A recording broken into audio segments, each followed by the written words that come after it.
I have always been interested in art since a really young age. It's always been something that's been very present in my life, from kind of constructing worlds out of cardboard boxes at home to drawing. I always found it quite a space where I could really just imagine, and I think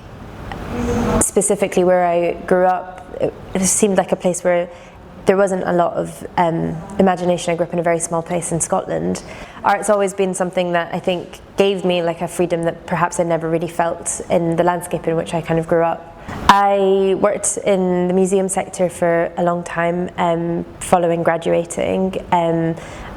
kind of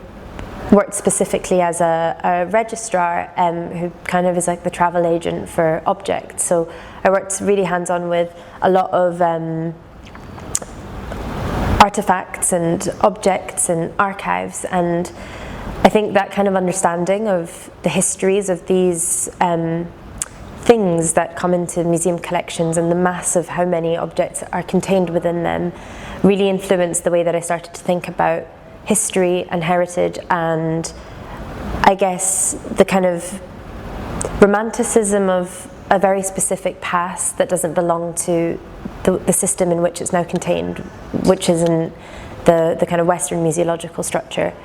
And I think for me there was this tension between doing this really specific and very careful museum work and then the studio, which was this place where it was almost very anti that. It became very like chaotic and very lively, and things were breaking all the time, and like really using your hands and your body and being a kind of very visceral space to create these kind of like false megaliths and monoliths and artifacts. There was this really nice kind of tension between the kind of polish of the museum and then also like the actual chaos of living, and how those two things are always trying to be contained. Where I grew up was very, it's almost like growing up in two places, because at home it was so Iraqi, like all of us, me and my aunt, my mum, my dad, like my extended family, my aunties, my uncles, we were all so close knit, and I think we had this real kind of culture at home that was so different to this kind of small town Scotland, and there was this like vibrancy and this warmth and dancing in the kitchen and cooking and everybody coming, and it's always loud and it's always like bubbling, has always been really like influential, I think, in both who I am today, and I think also like inheriting also language through my family, and also the memories of their experiences in Baghdad and growing up in Iraq and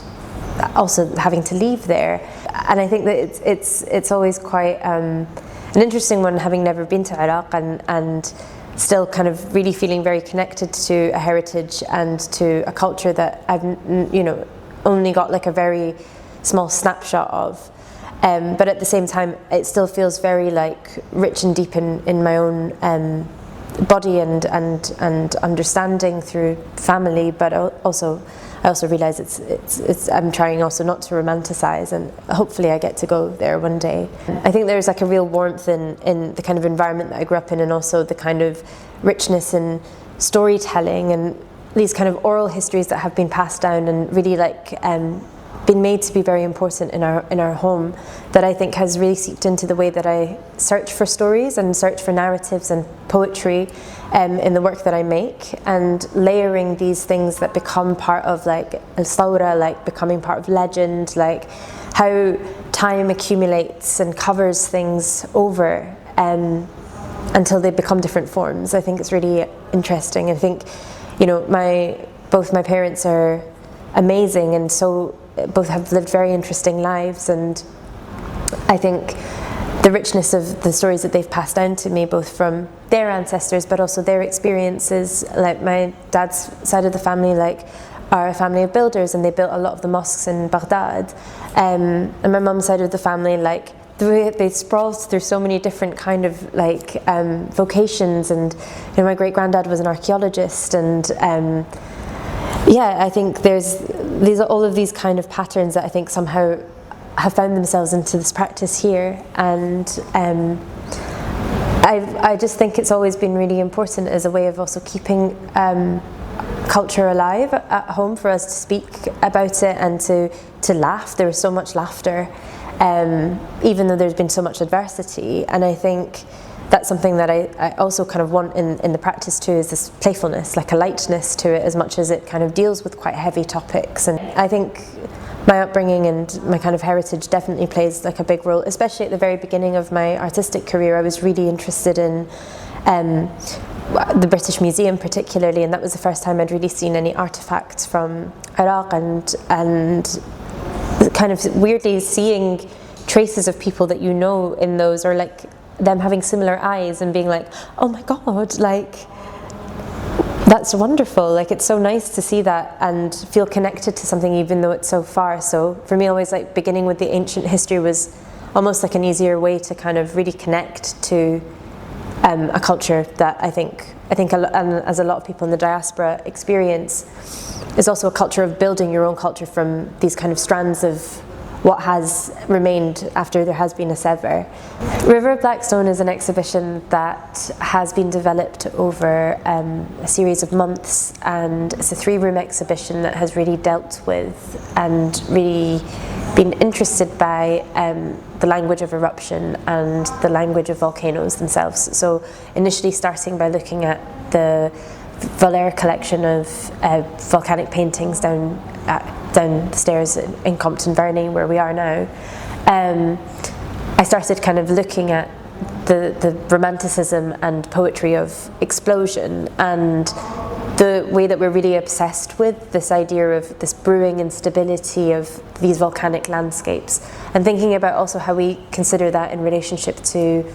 objects and archaeology and our kind of desire to kind of grasp the things that are unattainable and like contain them, so containing containing the things that are undominable. And I think for me that kind of led me from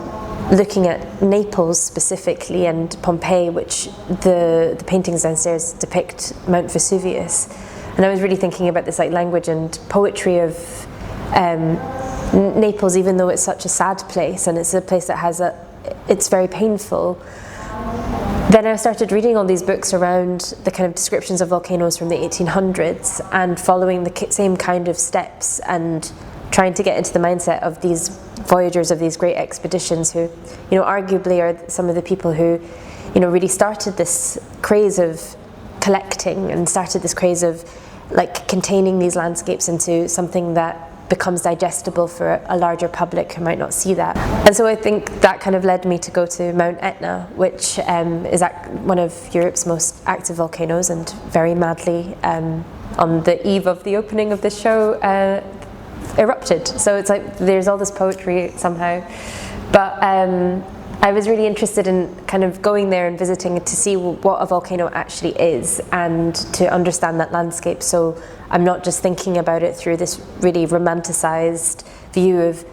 explosions and fire, but also to kind of be there and to see the language of, and also the process of how long it takes for a landscape to renew itself post a huge destruction. Being at Etna was just so wonderful because you really see through your own eyes like how long it takes for something to germinate again, a seed to germinate into like a shrub, and then how that then starts to retake over like the other parts of the volcano. So you see all of these kind of processes of shifting and rebuilding, and I think that that's really interesting in relationship to building identities also, and like how we are constantly in these processes of like destruction and then renewing ourselves again. And that also maybe could relate to these different shifting geographies of the past, and maybe like to Iraq, maybe to like other places in the world. But I think that there's something that's really beautiful about resilience. I think that volcanoes really, started to symbolize for me. So I use a lot of theatre building techniques. So I use a lot of polystyrene to kind of make these like really large scale artifacts in some ways, or like almost like architectural facades and sculptures, which are then kind of coated with plaster or gyps. Like, it has been a really like in some ways I feel quite connected to that material because my dad actually showed me how to do like he used to do a lot of plaster carving on a lot of the kind of facades of the mosques in Baghdad, and I remember sitting with my dad and him teaching me how to do that in this very kind of traditional way that he learned from his dad. But I also use a lot of materials to kind of mimic other things. So in this exhibition I have these mosaics that are made from salt dough, so using materials that are very readily accessible, so flour and water and salt, and kind of mixing those things up so they are almost edible, but then they aren't, and those things also held in time. What is it about an object that's important? Is it because it has a history that's attached to it that is familial, or is it that we've been told that copper is really valuable and glass is really valuable because it's hard to make and therefore that's why we covet it? But actually, is it that important? Is it as important as a spoon that's been handed down for generations? It's made of,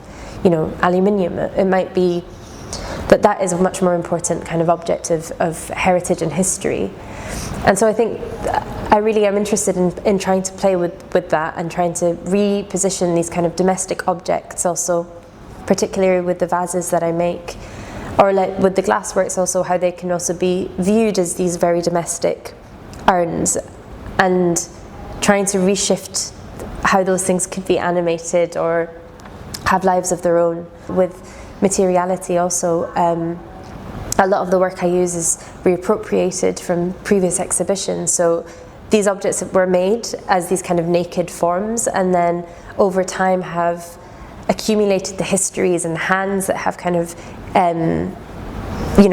put them up or who've taken them down, and the kind of scar marks and the marks of their own history, then they become these really valuable objects in their own rights as well, because you see that time has passed these, so they become loaded. And I'm interested in letting things live and letting things disintegrate and decay and live out these kind of different possibilities rather than being contained and held still. As any artist, it's you hope people enjoy your exhibitions, but I think also to see forms in the work that might remind somebody of history through the kind of abstraction of these forms, or to remind them of strange memories that might be very lodged underneath through a smell of something, or through a very sensorial experience coming through, how your own history can then be activated and given the validity that I feel often is taken away from us through museums and things being presented to you as facts,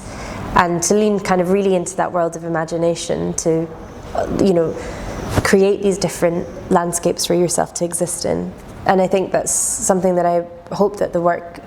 gives and opens kind of portals to, is how you kind of imagine a history for yourself.